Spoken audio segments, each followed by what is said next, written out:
आप सुन रहे हैं और देख रहे हैं डाबरा समाचार से मनोज मिश्रा को, जो निरंतर क्षेत्र में बना रहता है। इस समय हम बोला तहसील के बीएसवी इंटर कॉलेज में मौजूद हूं, जो गोरखपुर जिला में पड़ता है, जहां पर परशुराम जी के मूर्ति पर सभी लोग बारी बारी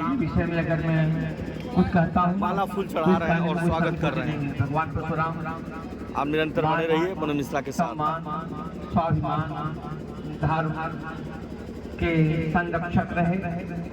आर्यावर्त में उन्होंने स्वाभिमान और सम्मान की संस्कृति को स्थापित किया। निसंदेह जब धर्म की बात चलती है तो धर्म की व्याख्या ऋषि मुनि करते हैं, और ऋषियों का ही एक नाम, यह एक विचार है।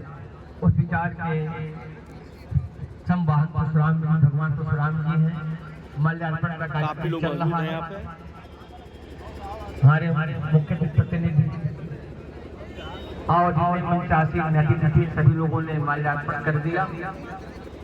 माल्यार्पण का कार्य और पूरे मंच की ओर से भगवान परशुराम के चिन्ह, परशुराम जी के चिन्ह को देख करके सम्मानित किया गया। परशुराम का परस किया जा रहा है। यह परस धर्म का संस्थापक है, विकास का संस्थापक है, धर्म का निरंतर बने रहिए मनोज मिश्रा के साथ। अभिमान के पत्रकार बंधु, जिला पंचायत धनानंद यादव, हमारे गुरु जी इस कार्यक्रम में आदरणीय तिवारी, साधु जी तिवारी स्वागत कर रहे हैं। माननीय दास जी का अंग बस्त्र से स्वागत कर रहे हैं, उनका माल्यार्पण से स्वागत कर रहे हैं। एक स्वागत योग्य व्यक्तित्व साधु जी तिवारी जो सेवा समिति शासन को ध्वज भारत की सम्मान मर्यादा प्रवाह स्वस्तिनः विश्ववेदाः स्वस्तिनस्तारक्षो अरितदेवि स्वस्तिनो बृहस्पतिर्दधातु बृहद्स्वामरुतः कृष्णमातरः शुभं कालो विदते सुषमजः मानवः सूरक्षसो विश्वेनो देव अवशागमने भद्रं कर्णेभिः शृणुयाम देवा भद्रं पश्येमाक्षभिर्जत्राः सतनोभिर्भसेमहि देवहितं जदायु सतमेनो शरदो घर्षन्तनो नाम पुत्राशो चक्रपितरो भवन्ति मानो मध्यारीकतायन्तो रदितिरन्तरिक्षमदितिर्माता सपिता सपुत्रः विश्वे देव अदितिः पञ्चजना अदितिर्जातमदितिर्जनित्वम् योः शान्तिरन्तरिक्षगुं शान्तिः पृथिवी शान्तिराप शान्तिरोषधयः शान्तिः वनस्पतयः शान्तिर्विश्वे देवा शान्ति ब्रह्म शान्तिः सर्वगुं शान्तिः शान्तिरेव शान्तिः श्याम शान्तिरेधि ओं शान्तिः ओं शान्तिः ओं शान्तिः सुशान्तिर्भवतु। बोलिए परशुराम भगवान की, बोलिए परशुराम भगवान की।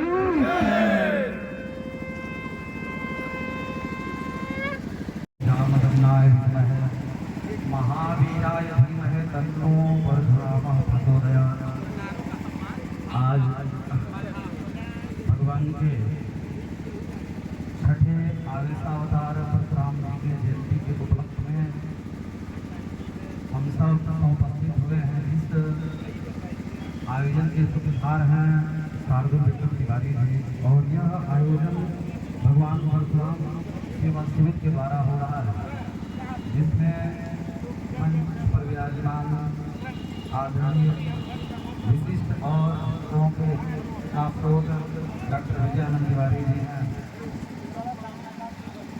तथा मध्या पीढ़ी के उत्तराधिकारी आदरणीय श्रीमान श्रीदास महाराज जी हैं, प्रातस्मरणीय आदरणीय श्रीमान डिग्री कॉलेज के प्रधानाचार्य जी हैं, अन्य मुझे लगता है कर्मांगी जन हैं जो नीचे बैठे हैं वो भी विशिष्ट, जो ऊपर बैठे हैं वो भी विशिष्ट है।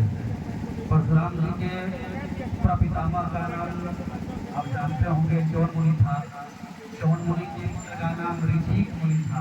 ऋषिक मुनि के पुत्र का नाम चंदनी था और चंदनी जी के पुत्र का नाम परशुराम जी था।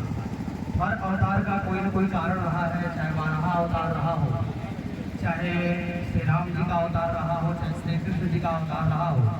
जैसे श्री कृष्ण जी के अवतार को लीला पुरुषोत्तम कहते हैं, श्री राम के अवतार को मर्यादा पुरुषोत्तम कहते हैं, तो परशुराम जी के अवतार को आवेशावतार कहते हैं। और आवेशावतार का कारण भी था, गांधी जी की पत्नी अपनी पुत्री के भाग को ग्रहण कर लिया, इसलिए उस रूप में उन्हें जन्म लेना पड़ा। आज हम बड़े सौभाग्यशाली हैं। तप बल विप्र सदा बरियारा, ब्राह्मणों का फल तपस्या है। तपस्वी होने के कारण सबने उनका सम्मान किया। चाहे दशरथ जी महाराज हों, जब उनको पुत्र की प्राप्ति की इच्छा हुई तो अपने गुरुदेव के पास जाते हैं। बहुत सारी कथाएं हैं, क्योंकि अभी पूज्य श्री कथाचार्य जी ने कहा व्यास जी, तो कथावाचक के रूप में मैं नहीं जाना चाहता। निवेदन इतना करना चाहता हूँ कि परशुराम जी का एक पहलू नहीं है। परशुराम जी केवल आवेशावतार धारण करके किसी को कष्ट पहुंचाए ऐसा नहीं था। अन्याय के खिलाफ सदैव खड़ा रहता है। अगर परशुराम जी के जीवन चरित्र को आप पढ़ेंगे तो पिता के कहने पर उन्होंने अपनी माता जी का गला काट दिया था। तो हम पिताजी का कितना सम्मान करते हैं, ये विचार करना चाहिए। परशुराम जी के चरित्र हमें विचार करना चाहिए कि परशुराम जी के जीवन में परशुराम जी का नाम भी राम ही था। एक मर्यादा पुरुषोत्तम श्री राम हुए, एक आवेशावतार श्री राम हुए। भगवान शंकर जी के पुत्र होने के कारण उनका नाम परशुराम पड़ा। ब्राह्मण का जो गुण है, वेद कहता है ब्राह्मणों सममासित बाहु राजन्य अंततः पूर्व ध्यान शूद्रो अजायता। तो जो हमारा कर्म है, कारण क्या है? सबके सर्वे भवन्तु सुखिनः वसुधैव कुटुम्बकम, सबका कल्याण हो। सबसे पहले अनुष्ठान और स्वस्तिवाचन करता है, कहता है स्वस्तिवाचन में कि सबका भद्र हो, सबका कल्याण हो। तो मैं बहुत कुछ नहीं कहूँगा। जब भी किसी पर कोई अत्याचार अनाचार हो रहा हो, केवल परशुराम जयंती के दिन परशुराम भक्त होने का परिकल्पना न बनाए।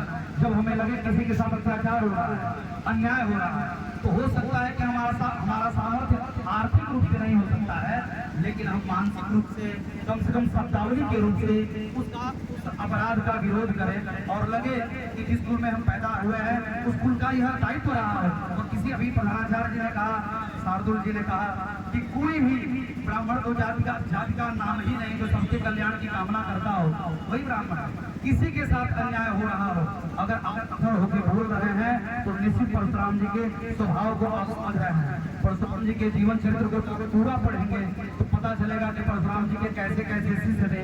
और परशुराम जी जब राम जी को देखते हैं और राम जी परशुराम जी को देखते हैं तो राम जी कहते हैं नाथ संबोधन भंजन यारा हुई है दास तुम्हारा। राम जी भी क्षत्रिय थे, लेकिन राम जी के स्वरूप को देख करके परशुराम जी ने कहा कि मुझे आपको देख करके लगता है, क्योंकि आपको देखने के बाद ब्रह्मचारी का मन अगर भावान्वित हो जा रहा है तो निश्चित परमात्मा का अवतार हो चुका है।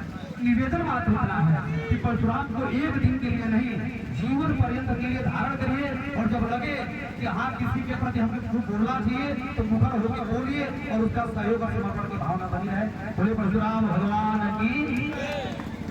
सुनने और समझने का सौभाग्य प्राप्त हुआ।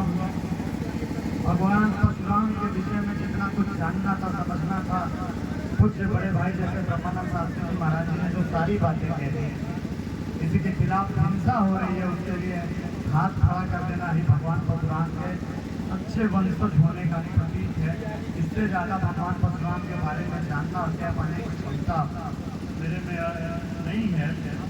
मैं इस कार्यक्रम के सूत्रधार आदरणीय शार्दुल विक्रम तिवारी जी के बारे में कहना चाहता हूँ। शार्दुल भैया से मेरी मुलाकात बहुत कम है, लेकिन उनका नाम बहुत आकर्षक लगता है, शार्दुल। आदरणीय प्रिंसिपल साहब ने कुछ सोच के ही रखा होगा। जब प्रिंसिपल साहब ने सोच के रखा था तो मैंने विचार किया इसको समझा जाए क्या है। शार्दुल का मतलब शेर होता है। शार्दुल का मतलब शेर होता है। और मुझे लगता है जिस कार्यक्रम का संचालन, जिसकी पूरी न्यूज शेर रख रहा हो, फिर उसमें चिंता करने का विषय नहीं है। हम सबको सिर्फ उपस्थित होने का है।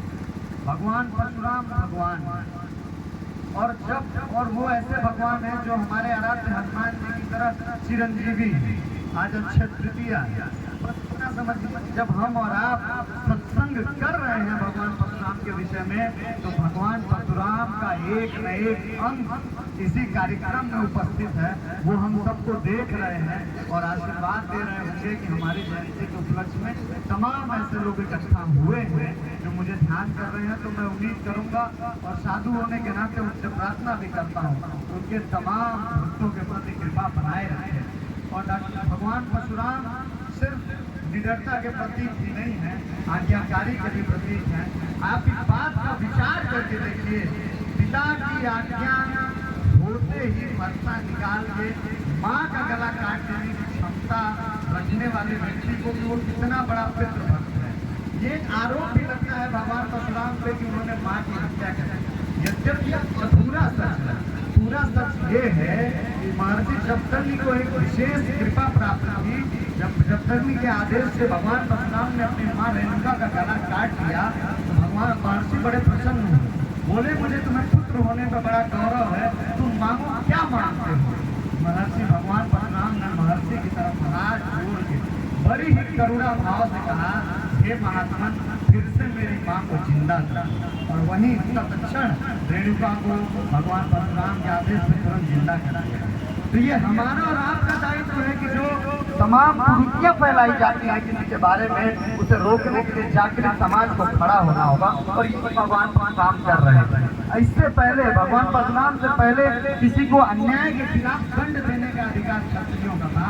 भगवान परशुराम के समय से ही ये अधिकार सब में बांट दिया गया। अन्याय के खिलाफ खड़ा होने का साहस करने वाला हर व्यक्ति, वो किसी भी वर्ण व्यवस्था या समाज का हो, कोई हो, वो स्वयं में भगवान परशुराम होता है, ये कहना चाहता हूँ। और मैं आपसे कहना चाहता हूँ, तर्क और कुतर्क के चक्कर में मत पड़िए। किसी संत ने कहा है, खोदत चूहा मर गयो, मौज करत सरपंगा ने। चूहा खोदते खोदते मर जाता है, मौज सरपंगा करता है। खोदत चूहा मर गयो, मौज करत सरपंगा ने। सींचत माली मर गयो, मौज करत भौरंगा ने। जीवन भर माली सींचता है और मौज भौरा करता है। और उसी के आगे कभी कहता है कि जोड़त मौज ही मर गयो, मौज करत खरचंगा ने। जोड़ते जोड़ते आप परेशान हो जाएंगे। जिसकी किस्मत में मोक्ष करना होगा वो लिखेगा, वो लिखते हैं, खोदत चूहा मर गयो, मौज करत सरपंगा ने। सींचत माली मर गयो, मौज करत भौरंगा ने।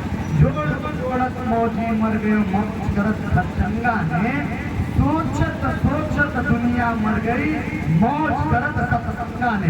तो मैं कहना चाहता हूँ कि सत्संग में आप उपस्थित हैं, मौज करिए, भगवान परशुराम के चरणों में माथा नवाइए और उनसे अपने परिवार की कामना करिए कि हे भगवान परशुराम, आप आशीर्वाद दीजिएगा कि मैं अपने लिए और अपने समाज, अपने परिवार और अपने संबंधियों के खिलाफ होने वाले अन्याय के विरुद्ध आवाज उठा सकूं। भगवान परशुराम से मांगना सिर्फ इतना है। और एक विशेष बात, भगवान परशुराम ने हमको भी आके आशीर्वाद दिया था। भगवान श्री कृष्ण को चक्र सुदर्शन देने वाले भगवान परशुराम थे। और ऐसी ही मान्यता आज भी है कि आने वाले समय में जब भगवान कल्कि होंगे तो कल्कि को भी गुरुमंत्र देने वाले भगवान परशुराम होंगे। ये हमारा सौभाग्य है कि भगवान परशुराम अभी भी हैं और आने वाले समय में जब कल्कि आएंगे तो कल्कि को गुरुमंत्र देने का जो दायित्व होगा ये भगवान परशुराम करेंगे। मैं आप सबको मंच पे आदरणीय संचालक जी को, शास्त्री जी को, प्रिंसिपल साहब के प्रति तो विशेष आभार। संजोग से जो क्रम के तीनों लोग प्रिंसिपल साहब हैं और ये सिर्फ इनका प्रिंसिपल पना विद्यालय तक सीमित नहीं है। विद्यालय के परिधि के बाहर भी समाज का निर्माण करने वाले सतत ऐसे जागरूक प्रधानाचार्यों के प्रति और मंच के सभी अतिथियों के प्रति मैं आभार व्यक्त करता हूँ और आप सबके प्रति आभार। भगवान परशुराम ये भी होना है कि जब मौसम विपरीत हो, प्रतिकूल हो, फिर भी बैठ के कार्यक्रम को पूर्ण कर देना, ये भी किसी परशुराम भगवान के भक्त प्रतिमा की की ओर में क्षमता नहीं है। तो मैं आप सबके प्रति आभार व्यक्त करता हूँ और मेरे साथ बोलिए, बोलिए भगवान परशुराम की।